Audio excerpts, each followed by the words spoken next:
We welcome in Peter. And, Peter, let's start with the Red Sox, who have really done a sensational job. And first, the news now that Tozawa is going to close because of the injuries to Bailey and Hanrahan. So a big shakeup in the Red Sox bullpen.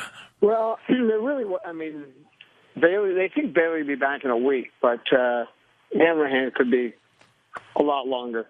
But there's a real comfort with Tozawa closing. He's got the best stuff of any. He's got really good stuff. He really does. And the game is very slow to him. It's he's got he doesn't let anything upset him. He's a great fielder. He holds runners, and with that split to go along with throwing 96 to 98, they're very much at ease. I think their issue is going to be, okay, other than Andrew Miller, who's going to be setting up for him? And I think that's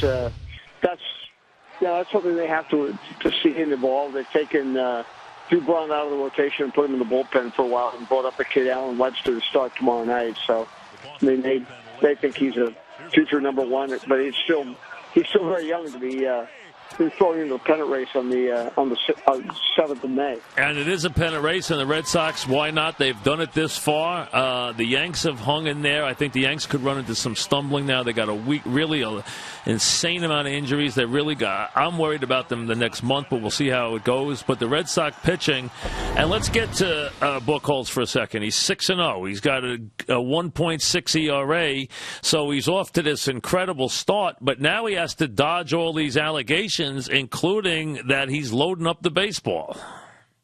Yeah, it's a lot of excuses from Toronto. I got to have some reason they're in last place, and that was about it. If you look at any of the metric systems they use, the Pitch FX and some of the other systems, actually there was absolutely no difference in the break of any of this two-seamer, four-seamer, and the different sinker, everything he throws. The other night, matter of fact, his problem last night was the ball was moving too much. But his stuff has always been tremendous. He was second in the league in ERA, and then he hurt his back in 2011 and didn't pitch for the rest of that season and from June on. But his stuff is tremendous. And, Buck Showalter called me and said, the baseball's a little slippery this year. We get that. If you're going to throw a curveball, and he has a great curveball, you've got to be able to have rosin. You've got to be able to grip the ball. It comes out of your hand. I think that was a very short-lived. What's interesting is in 2.5 years, no one's called for the ball on Buchholz.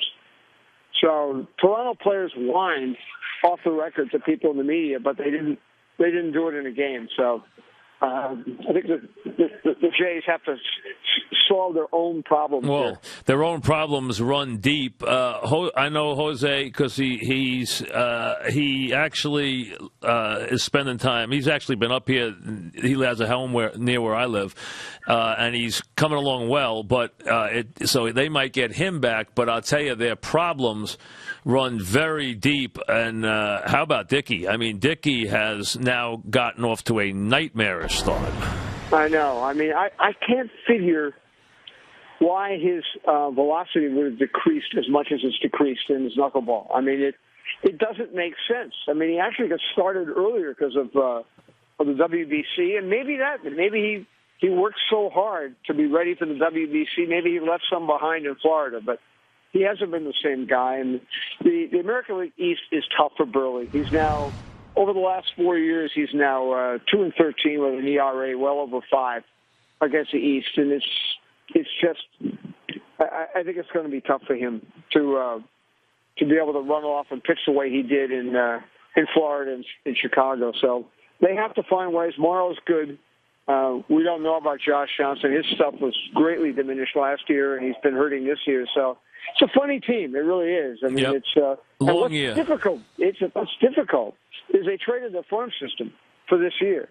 So if they don't win this year, what are they going to have to build? They might go on a longer drought than they went through to get to what they thought was going to be their pennant season this year. Fascinating with what's gone on with them this year, and you're right. Really, everything that could go wrong has gone wrong. I guess Lackey has actually shown a little life, huh? So, you got Dempster, who he's a pro. Obviously, Lester's off to a good start, and it sounds like Lackey has actually had a little something on the ball, huh?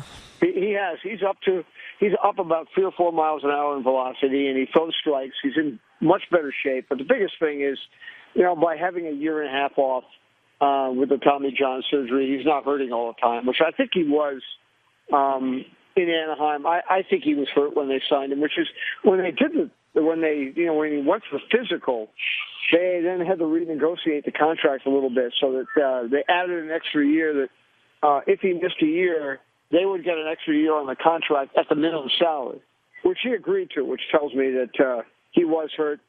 But Lackey's Lackey. He's a tough guy. He'll go out and pitch. I think he was just so embarrassed for a year and a half in Boston. It's hard on him. I think it's hard on, in New York, Boston, Philly. If you're not right, it can be.